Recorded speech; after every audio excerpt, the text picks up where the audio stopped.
함께 읽은 에스겔서 16장 6절 말씀을 중심으로 희극 인생이라고 하는 제목으로 함께 은혜를 나누도록 하겠습니다. 창세기 11장에는 아브라함까지 이어지는 셈의 축보가 소개되어 있습니다. 주목해야 할 한 사람이 등장합니다. 아브라함의 아버지 데라입니다. 생계 유지를 위해서 우상을 만들어 팔았다고 알려져 있습니다. 하라는 그 아비 데라보다 먼저 고향 갈대아인의 우르에서 죽었더라라는 증거에 따르면 그는 고향에서 사랑하는 아들을 잃었습니다. 이는 참척입니다. 상자가 조각조각 끊어질 정도로 견디기 힘든 슬픔입니다. 세상에 존재하는 온갖 미사여구를 모두 다 동원한다 할지라도 위로받을 수 없는, 아무리 잊으려 해도 도무지 지워지지 않는 엄청난 슬픔입니다. 평생 기회가 주어질 때마다 무의식적으로 되뇌일 수밖에 없는 깊은 슬픔입니다. 수십 년이 지난 후에도 먼저 떠나보낸 자식들을 떠올리며 눈시울을 붉히는 부모들의 모습을 통해서 충분히 확인할 수 있습니다. 성경은 데라가 그 아들 아브람과 하라는 아들인 그의 손자 룻과 그의 며느리 아브라함의 아내 사레를 데리고 갈대아인의 우르를 떠나서 가나안 땅으로 가고자 하더니 라고 이어집니다. 어느 날 그는 자신의 역사가 고스란히 남아있는 고향을 떠나기로 결정합니다. 성경은 이유가 무엇인지는 밝히지 않지만 얼마든지 유추해 볼 수는 있습니다. 어디를 가도 아들에 대한 흔적이 그대로 남아있는 곳에서는 더 이상 살아낼 자신이 없었기 때문입니다. 아들을 먼저 보낸 아픔을 달랠 수 있는 방법이 없었기 때문입니다. 가나안을 향해서 가던 도중 하필 아들의 이름과 같은 지명을 가진 땅에 도착했습니다. 잊으려고 몸부림치던 아들에 대한 기억이 고스란히 되살아났습니다. 얼마나 아팠을까요? 얼마나 슬펐을까요? 얼마나 견디기 힘들었을까요? 그는 거기서 숨을 거두고 맙니다. 아들의 기억이 고스란히 남아있는 땅에서 벗어나고 싶었지만, 아들로부터 벗어나고 싶었지만 아들과 같은 이름을 가진 땅에 묻히고 맙니다.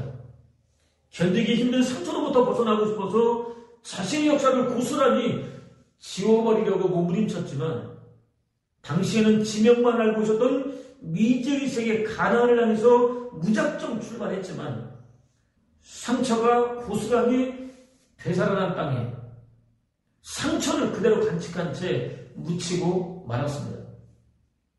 비극적인 일이 아닐 수 없습니다. 하나님 없는 인생의 결국은 언제나 이렇습니다. 현재 진행하는 일들이 모두 잘 되고 있어도 그렇습니다.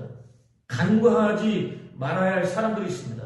그가 하란에서 데리고 나온 사람들입니다. 아브라함, 사라, 하란의 아들 롯입니다.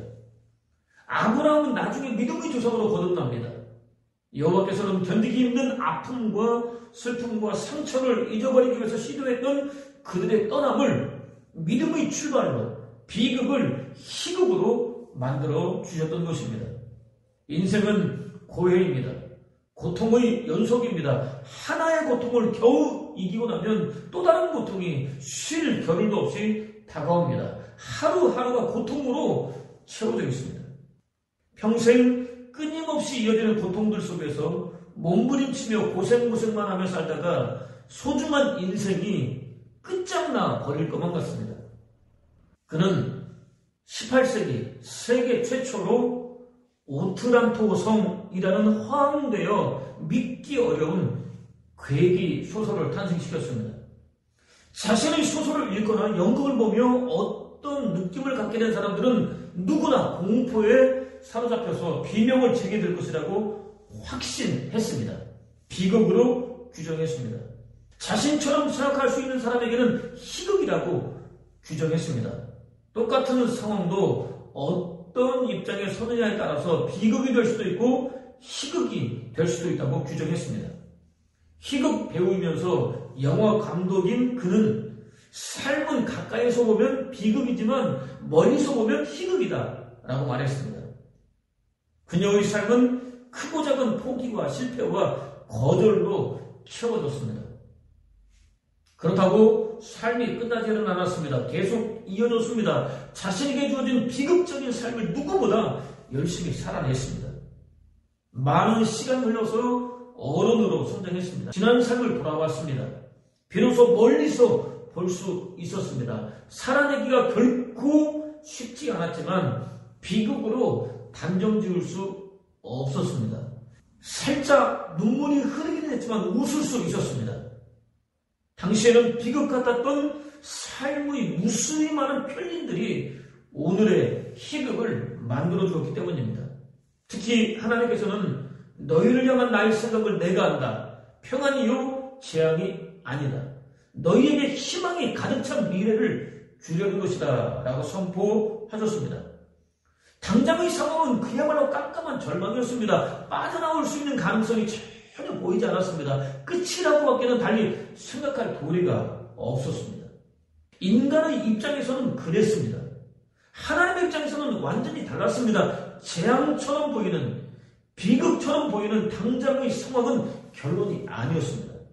더할 나위 없는 평안을 이루어내기 위한, 희망으로 가득 찬 미래를 창조하기 위한 하나의 과정에 불과했습니다.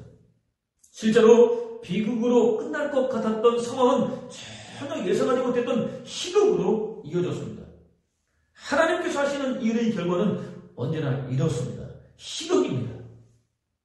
떡집에 떡이 떨어졌습니다. 떡을 구하기가 하늘의 별 따기만큼이나 힘들었습니다. 어디에서나 마찬가지였습니다. 그들은 떡을 구하기 위해서 하나님께서 기업으로 정해주신 땅을 떠나기로 결심했습니다. 이유는 단순했습니다. 순전히 떡을 구하기 위해서였습니다. 그들은 하나님의 뜻보다는 포도청인 목구멍의 피로를 해결하는 것이 먼저라고 생각했습니다. 지옥의 땔감 정도로나 여기고 있었던 이방인의 땅으로 들어가서 정착했습니다. 동족인 다른 지파가 거주하고 있었던 지역으로부터 그리 멀리 떨어지지 않았다고 하지만 하나님께서 영원한 기업으로 주신 땅을 떠난 것만큼은 사실이었습니다. 부인할 수 없었습니다. 그렇다고 거기서 떡을 안정적으로 구할 수 있는 것도 아니었습니다. 설상가상, 가장까지 맥없이 죽고 말았습니다. 하나님께서 금지하셨던 이방 여인과 결혼했던 두 아들도 마찬가지였습니다. 어찌된 일인지 차례대로 죽고 말았습니다. 졸지에 과부 셋만 덩그러니 남았습니다. 비극이 또 다른 비극으로 이어졌습니다. 하나님을 떠난 인간의 피와 땀과 눈물과 희생과 봉사와 헌신과 수고의 궁극적인 결과는 언제나 이렇습니다. 비극을 낳을 수밖에 없습니다. 비극에서 비극으로 이어질 수밖에 없습니다. 다른 결과는 절대로 기대할 수 없습니다. 내가 한 법을 깨달았으니 곧 선을 행하기 원하는 나에게 악이 함께 있는 것이로다. 내 속사람으로는 하나님의 법을 즐거워하되 내 지체 속에서 한 다른 법이 내 마음의 법과 싸워 내 지체 속에 있는 죄의 법으로 나를 사로잡는 것을 보는도다. 오라, 나는 곤고한 사람이로다. 이 사망의 몸에서 누가 나를 건져내랴 라는 증거대로 하나님을 떠난 인생은 허물과 죄로 죽었습니다. 비극적인 존재입니다. 비극을 만들어낼 수밖에 없습니다. 그녀는 이어지는 비극을 통해서 비로소 너무 쉽게 하나님의 격을 떠난 자신을 돌아봤습니다. 목숨을 바쳐서라도 반드시 지켜야 했었던 자신의 자리 곧 하나님의 기업으로 돌아가기로 결정했습니다. 동시에 감사한 일들이 이어졌습니다. 결심만 했을 뿐입니다. 그런데 하나님께서는 감사할 수 있는 일들을 그녀에게 허락해 주셨습니다. 여호와께서 떡집에 임했던 기근을 끝내셨습니다. 양식을 주셨습니다. 며느리 룻이 죽는 순간까지 함께 동행하겠다며 따라 나섰습니다. 떡집으로 돌아온 룻은 밭에 떨어진 이삭이라도 주워다 끼니라도 해결하겠다며 집을 나섰습니다. 이삭을 줍기 위해서 들어간 밭의 소유주가 공교롭게도 기업을 이어줄 사람 보아스였습니다. 의도가 전혀 없는 그야말로 우연이었습니다. 그때 마침 기업 물을 사람이 밭을 찾아왔습니다. 이제까지 보지 못했었던 룻을 발견했습니다. 곡식을 대고 있던 일꾼들에게 누구냐고 물었습니다. 나오미를 따라서 떡집으로 들어온 이방 여인으로 일꾼들이 거두면서 흘린 이삭을 뒤따르며 죽게 해달라고 사정한 이유, 아침부터 그때까지 앉아 쉬지도 않고 이삭을 줍고 있다는 대답을 들은 다음에는 룻에게 이삭을 줍기 위해서 굳이 다른 사람의 밭으로 가지 않아도 된다고 말해주었습니다. 이삭을 줍다 목이 마를 때는 언제든지 소년들이 길어다 놓은 물을 값없이 마셔도 된다고 말해주었습니다. 룻이 전혀 생각하지 않았던, 기대하지 않았던 은혜를 베풀어 주었습니다. 너희 목마른 자들아 오라, 여기 물이 있다. 너희 먹을 것 없는 자들아 오라, 돈 없이 양식을 사서 먹어라. 값없이 술과 젖을 사서 마셔라 라고 외치는 하나님의 음성을 연상할 수 있습니다. 룻은 이방인에 불과한 자신을 혈기왕성한 소년들로부터 안전하게 지켜주고 또 과분한 은혜까지 넘치도록 풍성하게 베풀어주는 이유가 무엇이라고 물었습니다. 보아스는 룻이 남편을 잃은 이후 부모와 고국을 떠나 전혀 알지 못하던 백성에게로 들어온 것은 물론 시어머니를 얼마나 극진하게 섬기고 있었는지도 이미 들어서 충분히 알고 있다고 대답해 주었습니다.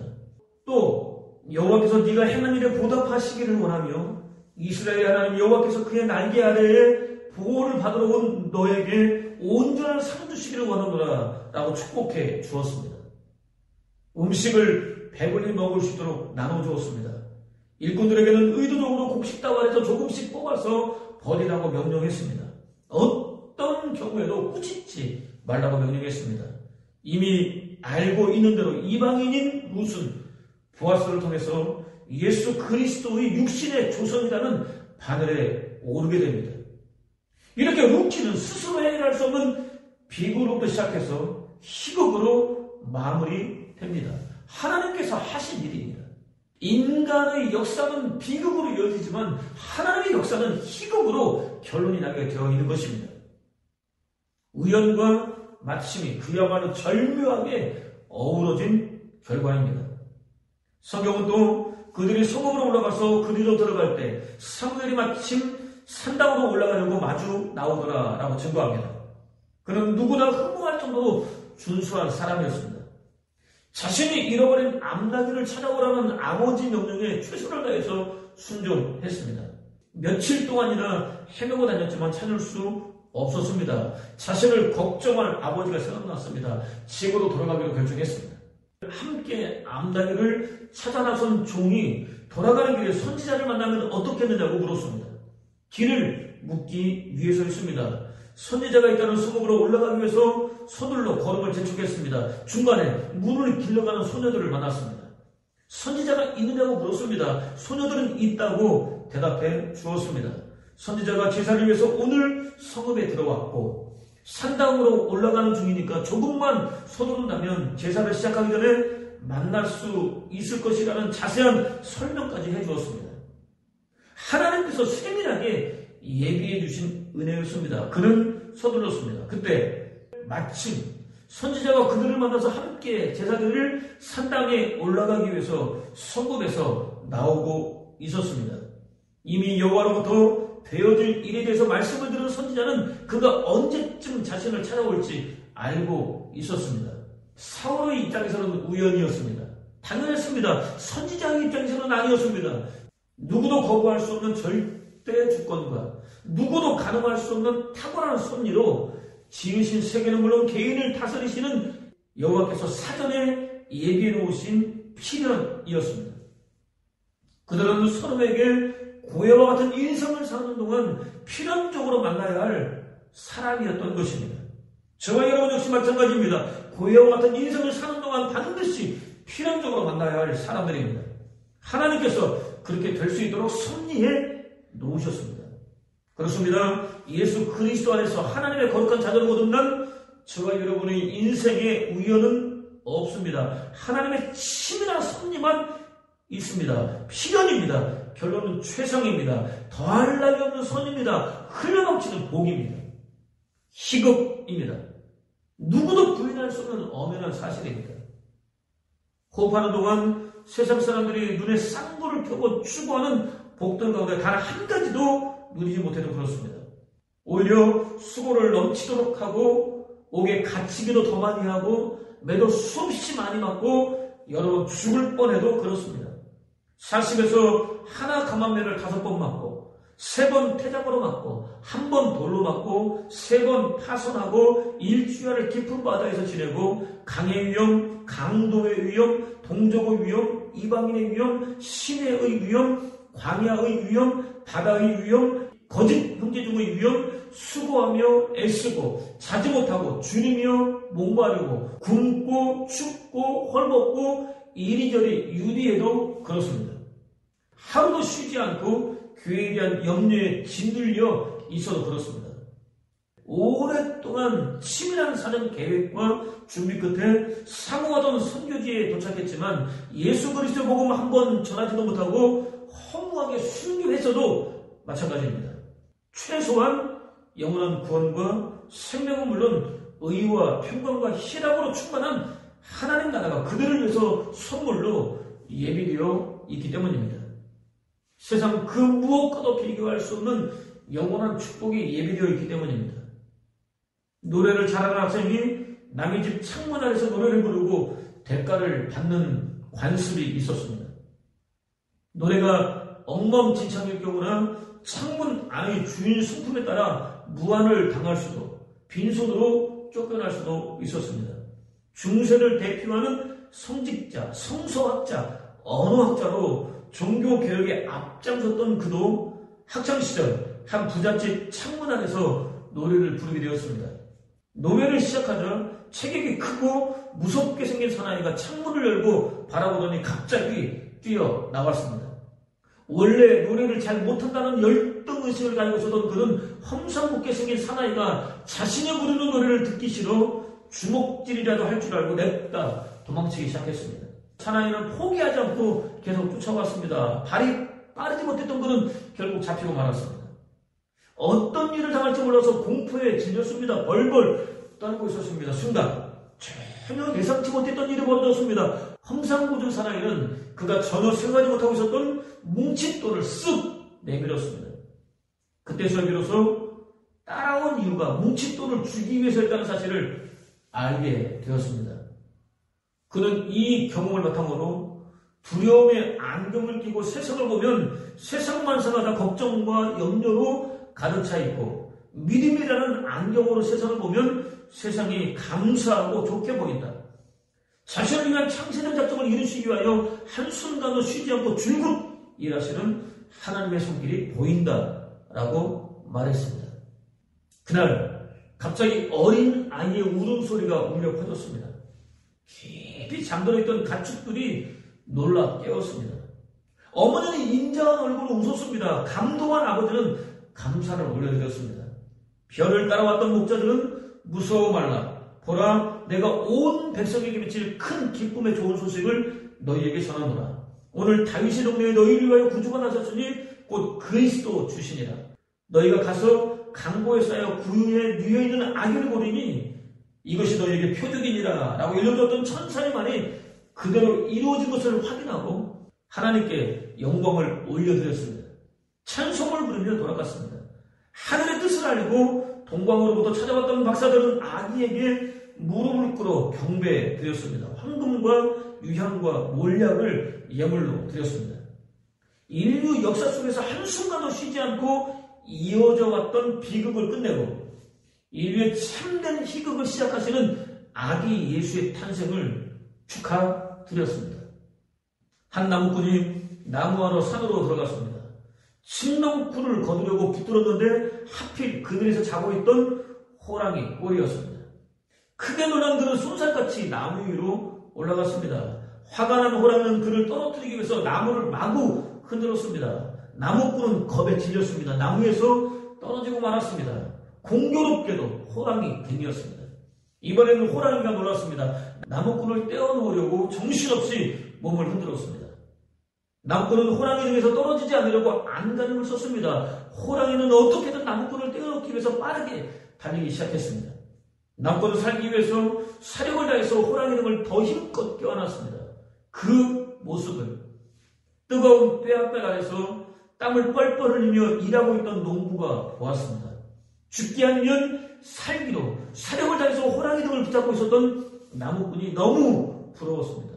자기도 모르게 팔자가 사나운 놈은 평생 쉬지도 못하고 땀 흘려 일만 하고 있는데 팔자가 좋은 어떤 놈은 호랑이를 타고 다니면서 놀고 있다고 불평을 늘어놓았습니다. 때로 남들을 보면 모두 행복해 보입니다. 나만 죽을 둥 살 둥 고생하는 것 같습니다. 남들은 호랑이 등을 타고 다니며 신선 노름하는 것 같습니다. 나만 뜨거운 떼앞볕에서 죽으라고 일하는 것 같습니다. 실상은 다릅니다. 사람 사는 것은 거기서 거기입니다. 거의 비슷합니다. 내용만 다를 뿐이지 나와 똑같이 아픔이 있습니다. 상처가 있습니다. 해결하지 못한 고민이 있습니다. 새털같이 많은 밤을 뜬 눈으로 세울 수밖에 없는 문제가 있습니다. 나와 똑같이 외로움 속에서 몸부림치고 있습니다. 심지어 환한 웃음소리로 끝을 헤아릴 수 없는 깊은 슬픔이 배어 있습니다. 천문학적인 재물을 하늘 높이 쌓아놓은 부자도, 누구나 두려워 떨 수밖에 없는 강력한 권세를 누리는 자도, 온갖 세상 지식으로 무장한 자도, 다양한 경험과 함께 탁월한 지혜까지 두루 갖춘 자도 다 마찬가지입니다. 비교하다 보니까 나만 불행해질 뿐입니다. 희극처럼 살아도 순식간에 지나간 짧은 인생, 자신에게 주어져 있는 것으로 기뻐할 수 있어야 합니다. 감사할 수 있어야 합니다. 세상 끝날 마침내 영원한 구원과 생명은 물론 더 이상 사망이나 애통하는 것이나 곡하는 것이나 아픈 것이 없는 하나님 나라를 선물로 받게 될 그리스도인이라고 한다면 더더욱 그렇습니다. 한편 하나님께서는 예루살렘 곧 성민 이스라엘 향해서 너는 피투성이라도 살아있으라 라고 말씀하셨습니다. 살아있으라는 호흡하다, 생존하다, 소생하다, 안전하다, 회복하다 등의 뜻입니다. 명령형입니다. 피투성이가 된 채 더 이상의 살 수망도 없이 버려진 성민 이스라엘은 어떤 환경과 상황과 조건 속에서도 무조건 살 수밖에 없도록 명령되어진 존재라는 의미입니다. 성민 이스라엘에게 생명을 공급해 주시겠다는, 무조건 살 수밖에 없도록 명령되어진 존재가 될 수 있도록 만들어 주시겠다는 하나님의 의지를 확인할 수 있습니다. 반드시 살려내고야 말겠다는 하나님의 의지를 확인할 수 있습니다. 동시에 본절은 누구도 거부할 수 없는 절대 주권적인 명령입니다. 반드시 순종해야 하는 불가항력적인 명령입니다. 성민 이스라엘 너만큼은 반드시 살아내야 한다는 선택적인 명령입니다. 한 걸음 더 나아가서 예수 그리스도 안에서 하나님의 자녀로 거듭난 그리스도인만큼은 반드시 살아내야 한다는 선택적인 명령입니다. 저와 여러분 역시 주어진 삶이 어떠하든지 반드시 살아내야 한다는 선택적인 명령입니다. 저와 여러분은 희극으로 끝날 인생을 살고 있습니다. 반드시 무조건 이루어지게 되어 있습니다. 아무리 어렵고 힘겨운 환경과 상황과 조건을 만나게 된다 할지라도 자신은 무조건 살 수밖에 없도록 명령되어진 존재라는 사실을 기억할 수 있는 은혜를 구하십시오. 하나님께서 반드시 그렇게 될 수밖에 없도록 역사해 주실 것을 조금도 의심하지 않고 믿음으로 받을 수 있는 은혜를 구하십시오.